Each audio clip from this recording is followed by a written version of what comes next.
So I had not considered a dance number by the U.S. senators, but perhaps we could get them to do that after lunch. What do you think? Yeah? I think it would guarantee their reelection. I thought John Carter did a great job in that last session of keeping his opinions to himself. And I would like to see if we couldn't get him to come back out. John, will you join me for a second and actually see what's on his mind? John is currently the chairman of the Oregon Business Plan.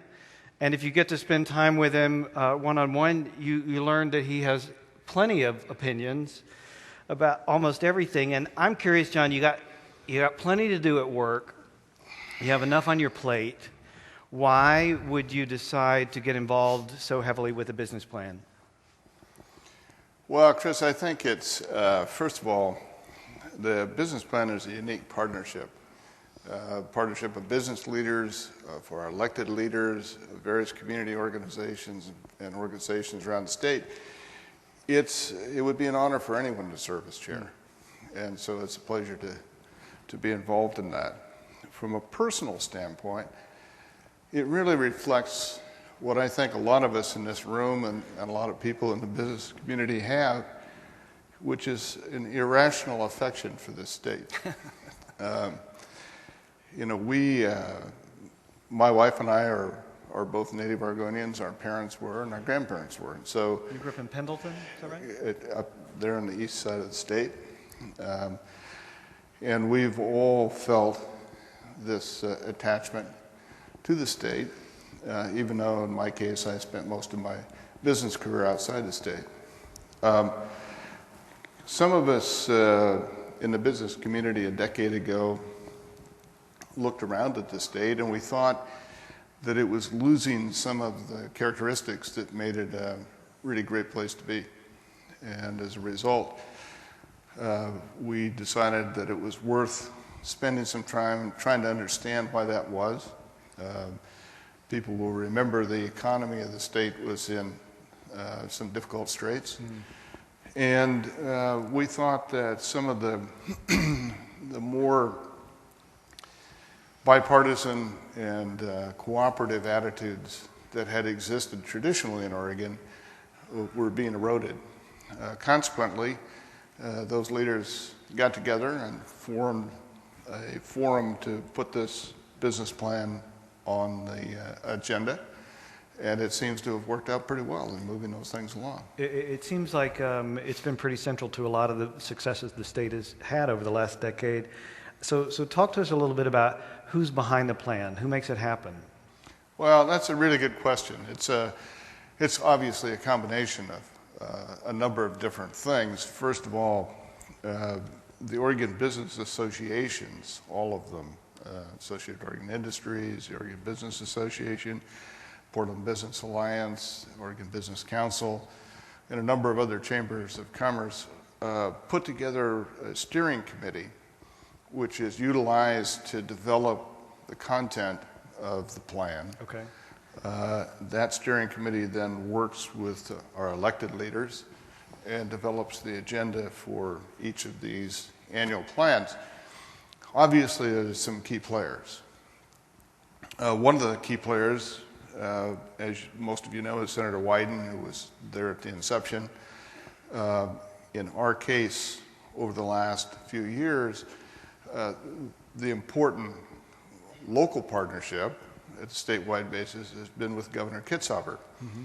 He has been not only energetic in terms of helping us develop our goals, but has also been remarkably successful in helping us implement them, and that we owe a great deal of thanks for. I think the other person that, if I can go off script here for a minute, please. That deserves a great deal of thanks is Duncan Wise.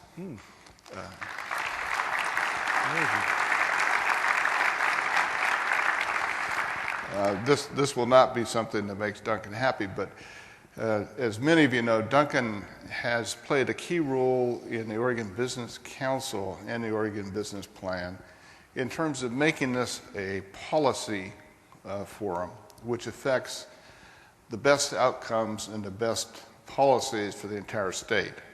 and has remained a very trusted and valuable confidant to state leaders, both in the legislature and the governor, as being able to give them a true picture of what he thinks and what the various business community elements think, as well as other interests, what the right path is for the state, not just for one interest or another. Fantastic. So again, maybe another great round of applause for Duncan Wise and Jeremy Rogers, who helps him put it together.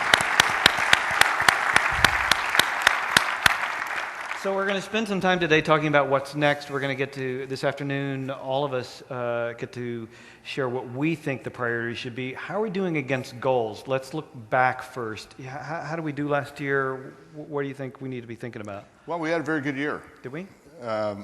If you remember, the three priorities that we pulled together for the year was to fix PERS, to invest wisely in education, and to build a bridge.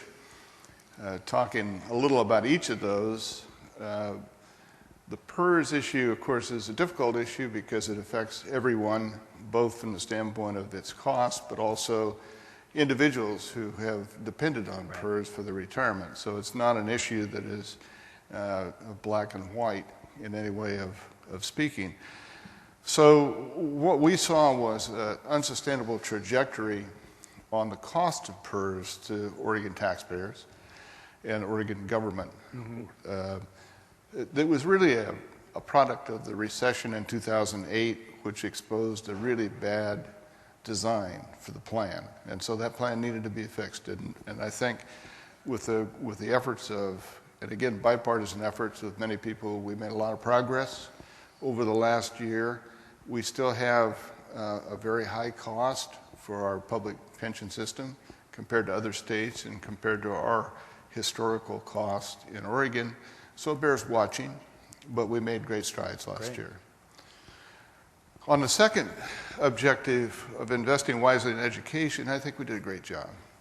And again, this is one of the things that Duncan was key with Governor Kitzhaber and many people in this room who were involved in rethinking the way that we delivered education in Oregon.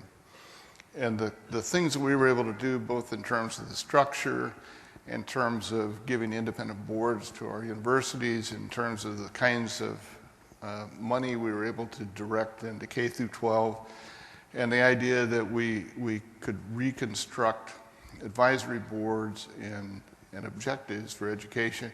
It's probably the most remarkable wholesale change in Oregon's education system in my memory. Wow. And so I think we did well on that. On building a bridge, we did our part. But half a bridge is not going to do the trick. So, but I think we've made great strides there. And between the regular session and the special session and what we expect to see happen in February, we'll have the bridge. It'll be Oregon bearing a little more of the initial load, but on the same financial framework as both states were going to do it. So from the risk standpoint, it's not, from our perspective, it's not a greater risk to Oregon. The risk really in the bridge is not building it, is not doing it. And when you look around and you see what can happen when there's an interruption of service on the bridge, either because of a part failure, as there was before Thanksgiving, that was shielded from most people who don't know that the whole lift span schedule has been changed because of that. They have to make these parts. The 1917 component of the bridge is not usually shelf ready at your local Ace Hardware. So and of course there are more catastrophic consequences that could occur, but it's a lifeline. And it is the last lift span on the interstate system. It's the blood clot in the veins of progress between Canada and Mexico, around which all our trucking is scheduled. And as you heard from the senators, as an export-oriented economy and a traded sector economy, 70% of that, or just short of 70% of that, goods are moved by truck. So that bridge is really a critical piece of infrastructure that we must address. And I think we're in good shape to do that. So I look forward to that as being a part of what we're doing.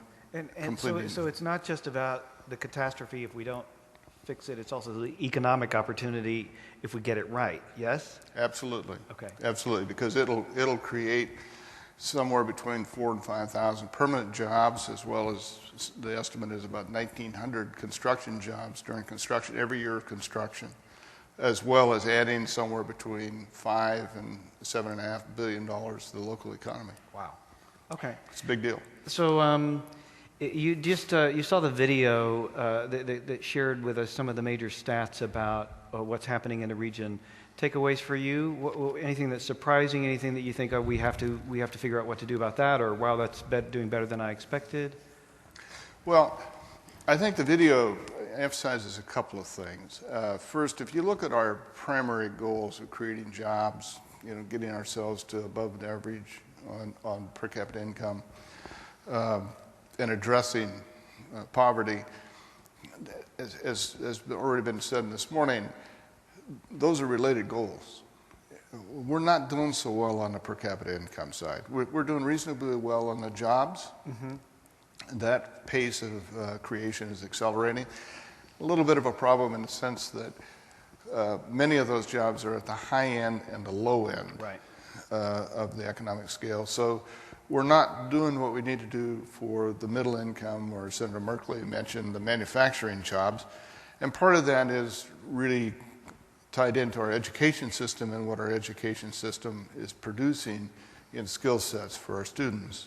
And we need to figure out a way to connect those opportunities, which is part of our goal for the coming year, so that people have career opportunities that are in those areas that are dependent on skill sets that we're not delivering enough of now. Right.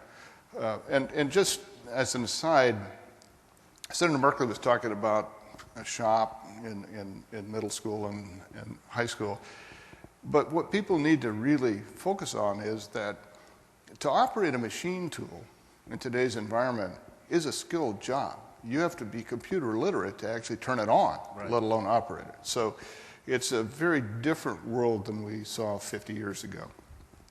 The theme that you mentioned about connecting the educational system to the jobs we're creating is something we're going to hear echoed a little bit later from several of the presenters. It was definitely a theme in the conversations that I had with the businesses that we're talking to today.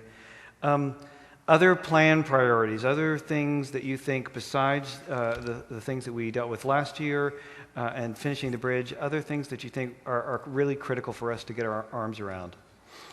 Well, as we said, and as you've seen in the things that we set out for the next year, we still have a real challenge in infrastructure. It's not just the bridge. It's about a decaying system of infrastructure that's critical to our traded sector economy.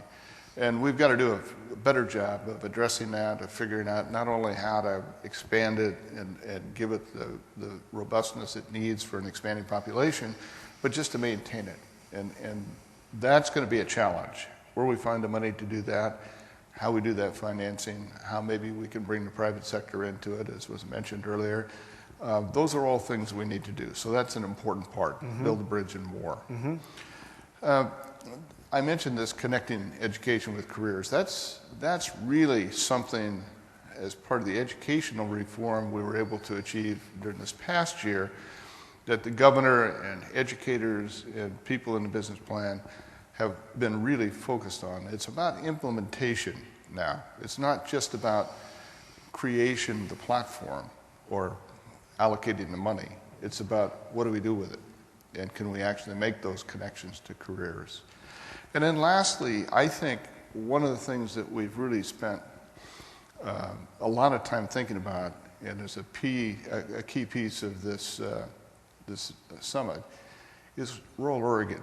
Yep. That's our poverty problem is in rural Oregon. Our poverty problem is not just in the cities. And is that why our per capita income continues to lag? That's a part of it. Okay. The other piece of it is this point about the living wage jobs in the middle. Okay. We have, for reasons that it's a very attractive state for a lot of reasons, and a lot of the people that come here very well educated, but they're educated in non-STEM related careers and non-STEM related degrees.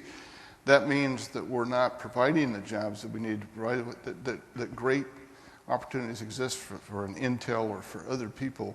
We have to go out of state to bring those people in. Right. And that shouldn't be the case. We need to be able to do that here. And the net result of all of that is that we have a lot of people who don't have the career opportunities that their education entitles them to from the standpoint of the amount of time and effort they put into it. Mm-hmm. Mm-hmm. Parting shots, anything you want us to keep in mind? Well, I think the other element on the rural side is we've got to do a better job of getting out of this the state of being locked in terms of using our natural resources in a way that, sensibly using them, in a way that benefits those communities that have depended on them for generations. We're just not doing a very good job at that because we're locked in extreme positions that need to be changed. And we're starting to see some thawing in that, some really good progress. Again, I give the governor credit for working on East Side forests. Mm-hmm. We need to accelerate that. And we need to do a better job in other areas of the state where natural resources are an important part of the economy and help them develop those. So that's kind of the parting shot. I love it. And John, I just want to, on behalf of everybody here, I want to thank you for your service and spending all the hours and time that you do on the business plan. I appreciate it. Thanks very much. Yeah.